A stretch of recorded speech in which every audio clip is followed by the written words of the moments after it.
Kembali lagi bersama channel kita semua. Jika Anda suka, jangan lupa komen, like dan subscribe, serta bila Anda berkenan. Selamat membaca dan mendengarkan. Perintah Kaisar Naga, Bab 38883890. Lebih dari 1 jam kemudian, Dev membuka pintu dengan banyak keringat. Hanya untuk menemukan Timothy telah menunggu di pintu sambil tersenyum. Tuan Chen, apakah Anda lelah? Jika Anda membutuhkan sesuatu, tanyakan saja kepada saya. Setelah Timothy selesai berbicara, dia tidak lupa melirik ke dalam kamar. Dia menemukan Jennifer terbaring di tempat tidur, sepertinya tidak bisa bangun. Dia merasa lebih bahagia. Tuan Seng, ada yang ingin saya tanyakan dari Anda. Dev memberi tahu Timothy tentang urusan istana Guanghan. Setelah mendengarkan kata-kata Dev, Timothy berkata tanpa ragu-ragu, tidak masalah, saya akan membawa anak-anak keluarga Seng ke kota Nanjing segera. Meskipun kekuatan keluarga Seng kami secara keseluruhan lemah, kami dapat menyiapkan lebih banyak jimat formasi, dan saya dapat membantu. Terima kasih banyak, Tuan Seng, kata Dev dengan penuh rasa terima kasih. Tuan Chen, saya yang seharusnya berterima kasih kepada Anda, kata Timothy sambil tersenyum. Dev tahu apa maksud Timothy, jadi dia hanya bisa tersenyum canggung. Ayah, aku ikut juga. Pada saat ini, Jennifer, yang sedang berbaring di tempat tidur, berkata, kamu tidak bisa pergi, tetaplah di rumah dan besarkan bayimu. Timothy segera membalas. Dev terdiam beberapa saat setelah mendengar ini. Kapan hal ini terjadi dan sejak kapan dia punya bayi? Ayah, bagaimana kamu tahu bahwa aku pasti akan hamil kali ini? Tanya Jennifer. Saat ini, Timothy tercengang. Dia tidak tahu apakah dia akan berhasil kali ini. Melihat Timothy tetap diam, Jennifer memanfaatkan kemenangan tersebut dan mengejar kemenangannya. Jika aku pergi bersamamu kali ini, aku bisa tinggal bersama Tuan Chen selama beberapa hari lagi, jadi peluangnya akan lebih tinggi. Masuk akal, maka kamu bisa ikut. Timothy mengangguk dan berkata. Dev benar-benar bingung ketika dia mendengarkan percakapan antara ayah dan putrinya, dan dia hanya bisa pergi dengan tergesa-gesa. Dia takut tinggal terlalu lama di sini dan dirinya hanya diperlakukan seperti kuda jantan. Setelah meninggalkan keluarga Seng, Dev langsung kembali ke lembah roh darah.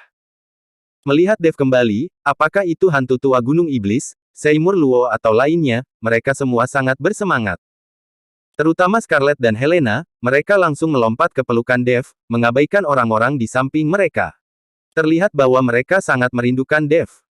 Tuan Chen, tampaknya Anda telah memperoleh banyak hal dalam mencari batu iblis surgawi kali ini. Wilayah Anda telah mencapai alam kesengsaraan transendensi tingkat keempat, dan aura Anda jauh lebih kuat. Seymour memandang Dev dan berkata kaget. Hanya ada beberapa keberuntungan, tapi tidak banyak. Dev merasa patah hati saat teringat energi abadi dan cairan spiritual di Sekte Janji Suci. Tuan Chen, apakah Anda telah menemukan batu iblis surgawi? Hantu tua gunung iblis bertanya. Ini digunakan untuk membentuk kembali tubuh iblis angin. Tanpa batu iblis surgawi, akan sulit bagi iblis angin untuk membentuk kembali tubuhnya. Saya menemukannya. Saya sudah memberi tahu senior iblis angin ketika dalam perjalanan. Dia mungkin akan tiba dalam 1 atau 2 hari, kata Dev. Hebat sekali. Saat leluhur iblis angin membentuk kembali tubuhnya, situasi di seluruh dunia surga dan manusia juga akan berubah. Hantu tua gunung iblis sangat bersemangat. Jangan terlalu senang dulu. Masih belum diketahui kapan senior iblis angin akan berhasil membentuk kembali tubuh fisiknya setelah mendapatkan batu iblis surgawi. Saat ini, saya ingin kalian semua bersiap dan ikuti saya ke kota Nanjing kapan saja, kata Dev. Dev tidak harus bersikap sopan kepada hantu tua gunung iblis dan yang lainnya, lagi pula, dia sudah sangat akrab dengan mereka. Kota Nanjing. Seymour tercengang. Tuan Chen, itu adalah titik paling selatan dari seluruh wilayah selatan. Saya ingin tahu apa yang dilakukan Tuan Chen di kota Nanjing. Dev menceritakan pengalamannya di istana Guanghan juga mengatakan bahwa keluargamu akan menyerang istana Guanghan. Ketika mereka mendengar bahwa mereka akan bertarung bersama Dev, semua orang sangat bersemangat. Tuan Chen, kapan kita akan berangkat? Silakan Anda mengucapkan sepatah kata pun, saya akan segera mengumpulkan para murid, kata Seymour. Oke, bagaimana dengan Tuan Istana Song dari Istana Tanpa Jiwa? Dev bertanya. Sebelumnya Tades Song membawa orang-orang Istana Tanpa Jiwa ke puncak roh darah. Puncak roh darah sekarang kosong, yang cocok untuk pengembangan Istana Tanpa Jiwa. Saya akan mengirim seseorang untuk memberi tahu Song Changhai segera. Seymour berkata. Oke. Dev mengangguk. Baiklah, kamu sudah mengatakan semua yang perlu dikatakan. Kita sudah tidak berbicara selama berhari-hari. Ikutlah denganku untuk berbicara. Scarlett sepertinya tidak bisa menunggu lebih lama lagi. Dia melangkah maju dan menarik Dev ke dalam ruangan. Ya, aku sudah lama tidak bertemu Master. Jika Master bisa membuat kami bahagia, aku juga bisa memanggil Raja Singa dari Sekte Binatang. Helena juga melangkah maju dan menarik lengan Dev yang lain. Ketika Dev melihat ini, dia hanya bisa tersenyum tak berdaya. Baiklah, kamu Helena, kamu telah belajar bagaimana melakukan tawar-menawar dengan tuanmu, maka aku akan membiarkan diriku patuh untuk sementara waktu. Dev mengikuti Helena dan Scarlett ke dalam ruangan. Ichi Kiwir.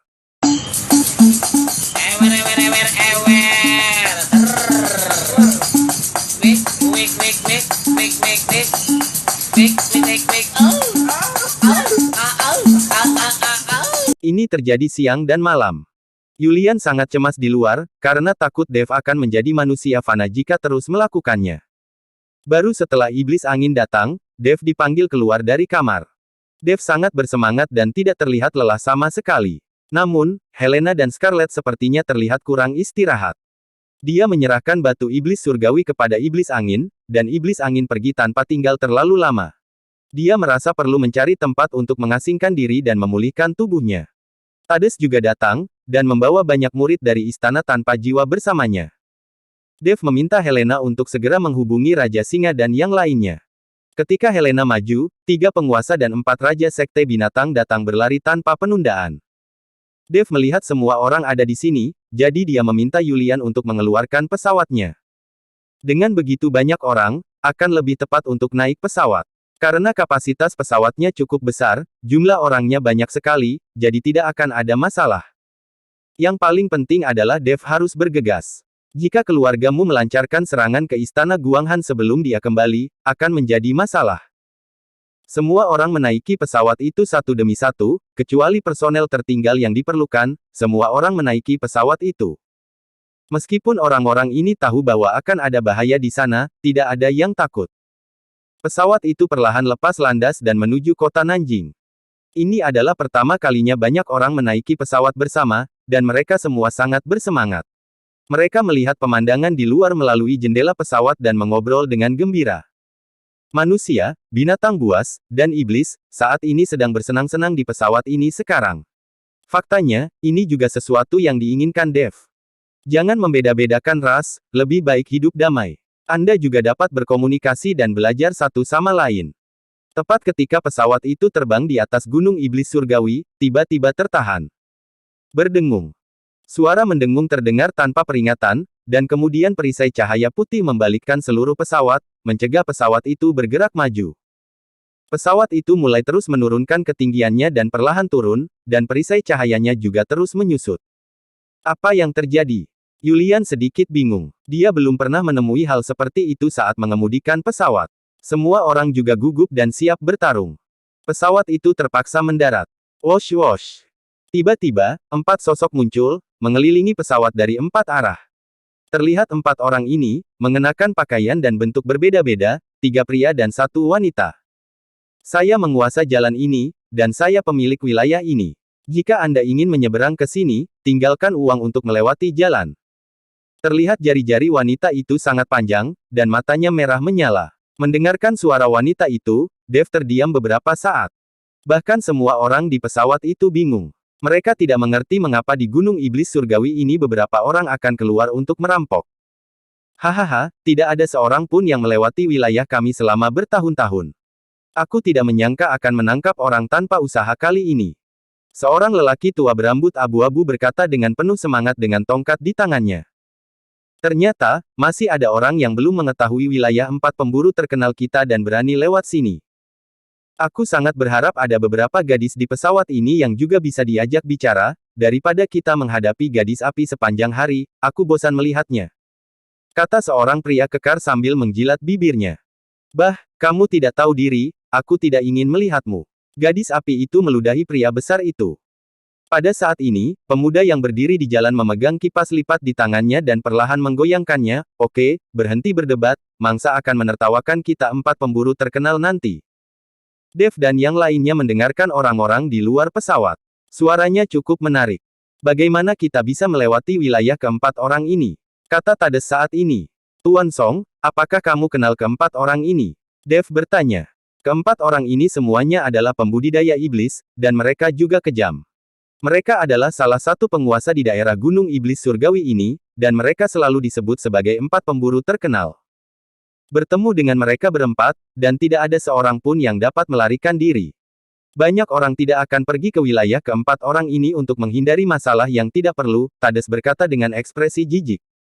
Kejam. Dev tidak bisa menahan tawa. Jelas sekali bahwa Tades sengaja mengejek keempat orang ini. Hanya mengandalkan formasi tadi untuk memaksa pesawat berhenti membuktikan bahwa keempat orang itu cukup mampu. Aku akan turun dan menemui keempat orang kejam ini. Kata Dev saat dia hendak turun dari pesawat. Tuan Chen, kami akan pergi bersamamu. Kata Seymour dan hantu tua Gunung Iblis. Tidak perlu, mereka berempat tidak bisa berbuat apa-apa padaku. Jika aku benar-benar bukan lawan mereka, kamu pasti punya waktu untuk melarikan diri. Mereka berempat menjadi lebih arogan ketika mereka melihat bahwa itu hanyalah seorang biksu muda dari alam kesengsaraan transendensi tingkat 4 yang keluar dari pesawat. Wah, apakah kamu satu-satunya yang ada di pesawat itu? Melihat Dev turun, pria kasar itu bertanya. Kamu pria yang kasar, kamu menakuti adikku. Gadis api itu memelototi pria kasar itu, lalu mendekati Dev dengan senyuman di wajahnya dan berkata, jangan takut, adikku, aku akan melindungimu. Beritahu aku, siapa lagi yang ada pesawat itu? Aku satu-satunya di pesawat itu, kata Dev. Kamu kentut, bagaimana bisa pesawat sebesar itu hanya ada kamu? Saya percaya meskipun adik laki-laki sendirian, itu tidak masalah. Gadis api memutar tubuhnya dan terus menatap Dev. Setelah beberapa saat, kamu bisa bermain denganku dan aku akan melepaskanmu. Scarlett dan Helena di dalam pesawat tiba-tiba menjadi marah sampai mati karena sikap wanita jalang gadis api itu. Jalang, kamu benar-benar menyebalkan. Helena mengumpat dengan marah. Aku akan turun dan membunuhnya. Sungguh memalukan melihat sifat mesumnya. Scarlett juga mengutuk. Bagaimana kamu bisa melindungiku? Dev memandang gadis api itu dan bertanya. Tentu saja ini. Aku langsung melihat nyala api keluar dari mata gadis api itu, dan nyala api itu menari-nari di ujung jari gadis api itu, seperti peri.